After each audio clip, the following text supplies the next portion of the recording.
Goblin Pet. Oh, no. Why? Oh, dear. Hello, Exiles. Welcome to the first of our dev interview videos. I'm Eben. I make trailers and other marketing bits here at Grinding Gear. We're starting this series because we want to give you some insight into who our devs actually are, behind the Mark and Jonathan of it all. We've done written interviews before, but nothing beats a good chat. Today, Kane is the first brave soul to appear on camera. You might have seen Kane at ExileCon, where he talked about audio design in Path of Exile 2. So, what do you do at GGG? Okay, hang on. So if I'm gonna do that, do I really need to go through a run through of how I started as a sound designer? Does that sound lame? No, it's cool. Okay, all right, do it again. Sure. Okay. Sorry. Well, it is a good question, isn't it? I started here many moons ago as a sound designer, sort of worked my way from there to leading the audio team, getting more involved in dialogue, and then became audio director.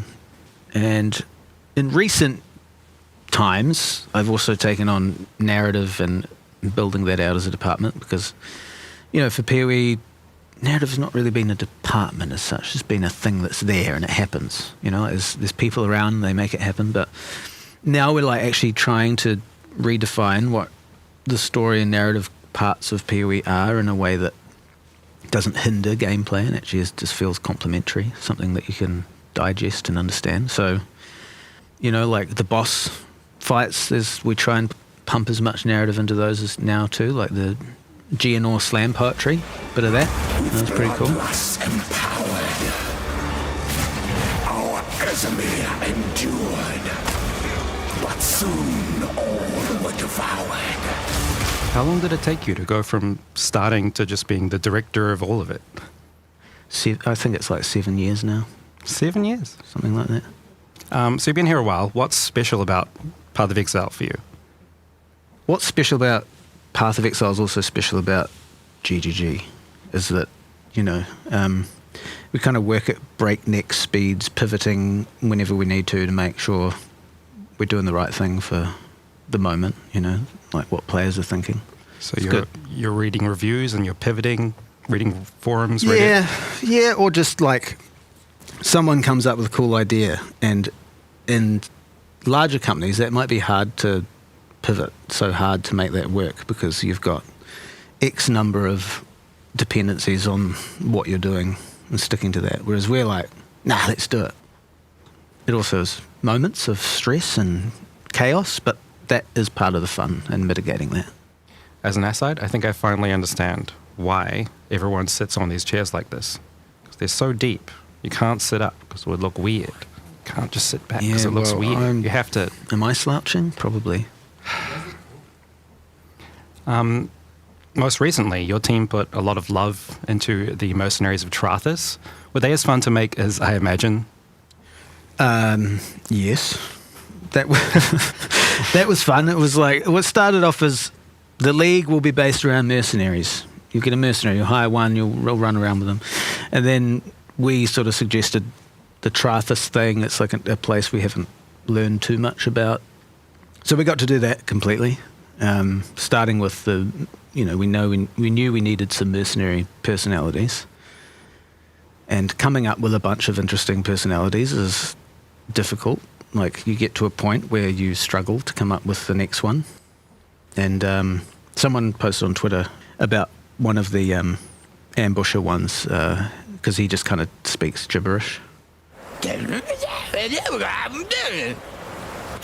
it was literally we were just getting tired of trying to come up, and we just wrote any old crap on there, and hang on, let's do that. And just mash the keyboard. Yeah.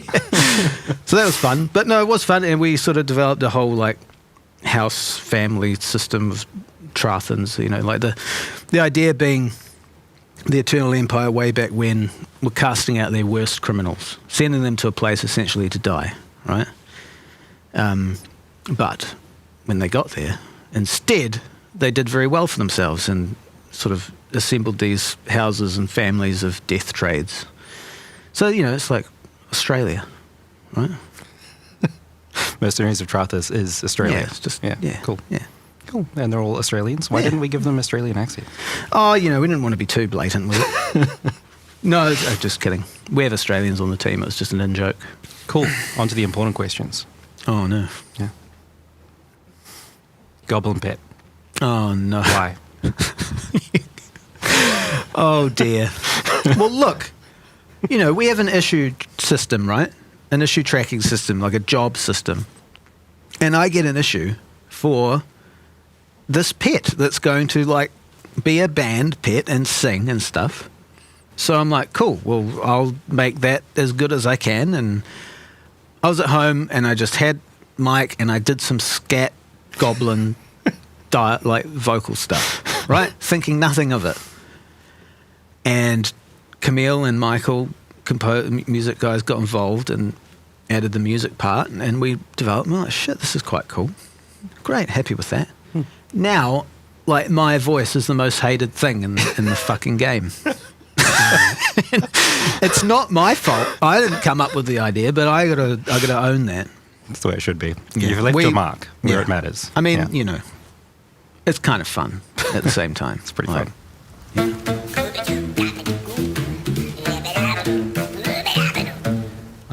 Pivoting to Path of Exile 2, has it been very different working on that? Because we've been here working on Path of Exile 1, now 2. Well, yeah, I've kind of been working on PoE 2 most of the time I've been here, funnily enough. And it's still not out. No. I mean, that is the nature of making a whole new thing and pushing.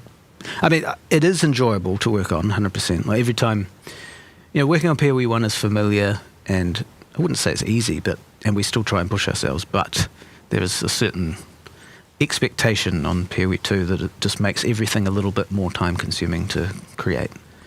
Yeah, we push ourselves on the narrative side, the story side, and dialogue. Obviously, the player characters are all talking throughout, trying to give them more personality, which was it's a hard thing to find the balance of when they should shut up and when they should talk. But how do you find that balance? Because that's such an interesting. Well, I don't even know if we have games. yet. So some people, it is hard because through the campaign, it's interesting. At end game, if they're constantly yapping about currency and there are things to iron out, but that's the beauty of early access and figuring it out. I don't know, do I seem like me, or do I seem like a stuck-up version of me? Man, it's hard. It's pretty consistent with how you were at Exile. So fat? Fuck you, bro. Fuck you. That's going in. That's going. It's pretty. What's the best sound from anything? Like your favorite sound, take your time. We can edit it to make it look like you replied just like that. Star Wars, right? Pick something, any moment in Star Wars, and there's so many iconic sounds that you just. How do they do that? That's true. Ben Burt, man. He's just a wizard. The lightsabers, it was all in-world, real-world stuff, not conjured. That's pretty cool. Do you do much of that here? Dom and Dominic on the skills side and Michael on the music side, they've got all Eurorack sort of stuff that they use to synthesize sounds. But hi, how's it going? This is where I make my sounds. Behind me, you'll see my Eurorack modular synth. This is where I make. Otherwise, we do some recording of Foley and bits and pieces. For the Karui stuff, we're doing some recordings of local instruments, and we try. We recorded a whole Kapahaka group We did. ago, which we haven't showed footage of, but we could do that now. We could do that. A little we bit. could do that. We had them in a hall, and everyone was just going for it.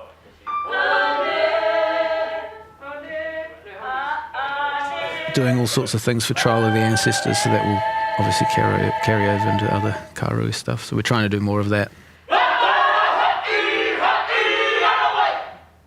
Do you have a favourite thing you've worked on so far, PoE 2? I suppose in general, just in PoE 2, building up ambiences and the overall world building we can bring with sound and character dialogue, NPCs, monsters, all sorts of stuff. how that contributes to making it feel like a world and a place.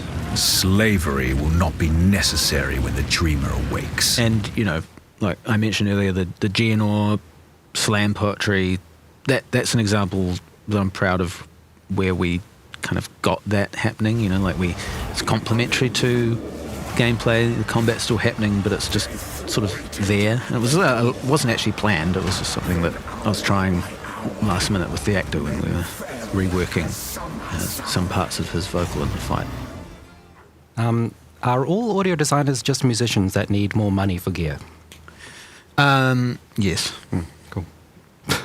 It's an obsession. Like, if I have better gear, my sound will be better, and it's not true.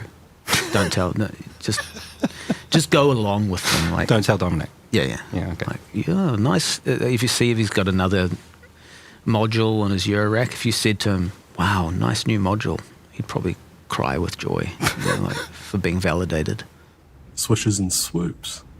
Makes lots of noisy sounds. Explosions, swishes, tonal bells, and evil drones. Anything you could imagine, you can create here. With these patch cables. Do you have any cool tidbits or like spoilers or things you can tell us about what you're working on, maybe? Sanctioned? Well, I don't know if I can share it, but we'll try. We, you know, historically, PoE1, you're running around, you're talking to an NPC, and they do the scrolling monologue of what they have to say to you, which, you know, is fine. That is an approach.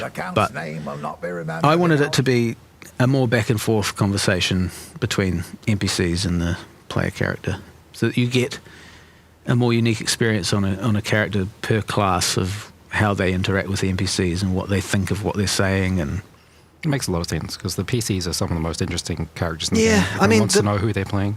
the characters in town are cool, but they're cooler if you involve the player character and what they think, and then you get that, you know, Little- because some of the player characters are a bit deranged, like the witch. So Yeah, her their being little able to- judgments and their little... Yeah, her being yeah. able to have a conversation with wholesome Renly is just going to be fun. It is worth noting. You may think, oh gosh, I will have to skip even more dialogue. Well, no, because the NPCs will naturally have a bit less to say because they're not monologuing everything. You have a more engaging conversation about things, which is generally a bit shorter and concise, but more like interesting. So it's actually like in the testing we've done, it feels really good, and maybe we can even show a little prototype. I don't know. At least not till our ancestors took in the Val. And folks still bicker over whether that were a mistake. I've no love for the Val, but if not for their virtue gems, our village would be a smouldering ruin right now. Aye, and you'd have died in Asmiri rather than an outcast. You think that preferable? Favorite game soundtrack or audio that isn't ours? Oh my god. I mean, I feel obliged to say Diablo 2, but Really? a little bit. I mean, it is cool. I mean, actually, I'm a big Final Fantasy 7, 8, 9 nerd. Like, those were my games when I was a kid. Like, the Final Fantasy 7 soundtrack was pretty sick. We can't play that for copyright reasons. Nah, but I'll you know, believe it's good. Look it up. Just look it up. Look it up, kids. How did you end up working in the audio world? Like, what was your path to get here? Since high school, I'd been in rock bands and things. Doing, you know, playing heavy metal music. Yeah, and through that I studied audio engineering, and I worked in recording studios, recording bands like here and abroad. But I'd always been a gamer, and I'd always loved that part of it. And for some time I'd wanted to get into game audio, and there wasn't really an opportunity. But classic New Zealand, you know someone who knows someone, that whole thing.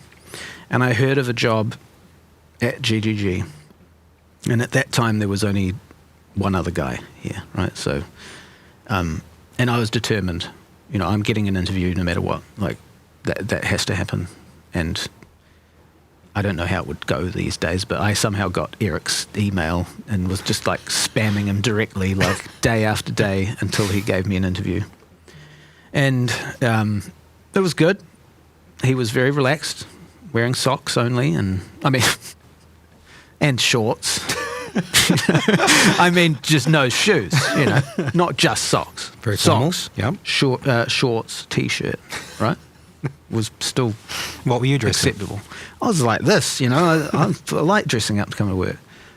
Anyway, but he was very serious and but cool, and the studio seemed cool and exciting, and I was lucky enough to get in.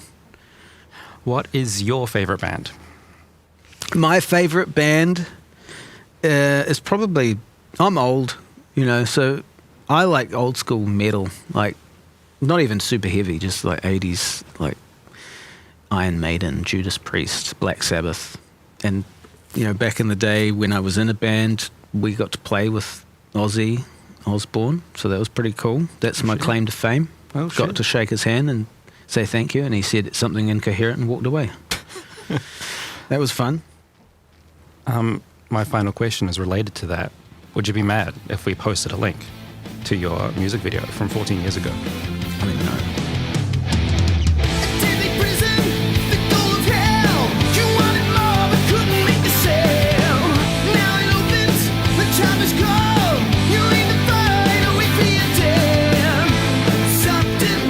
It's so annoying, like last night I'm looking at the questions and I'm thinking to myself, I have this talk like that and I'll say this thing and I'm all this like fun guy, and then I get here and I'm not. What is that? It's the real fucking corporate shill. What am I now? Just a fucking loser. 40-year-old loser. It's going in. That's we're gonna open. Yeah, we're gonna open with that.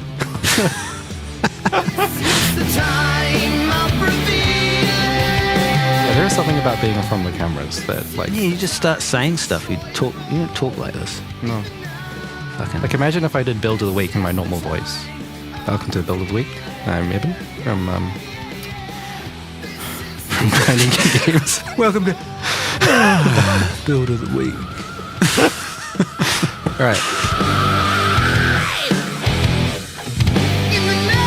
Thank you very much, Kane, for joining Thank you. us. Downstairs. 2 flights down from your office. Yeah, back to the grind. Back to the grind. Making Thanks. more goblins.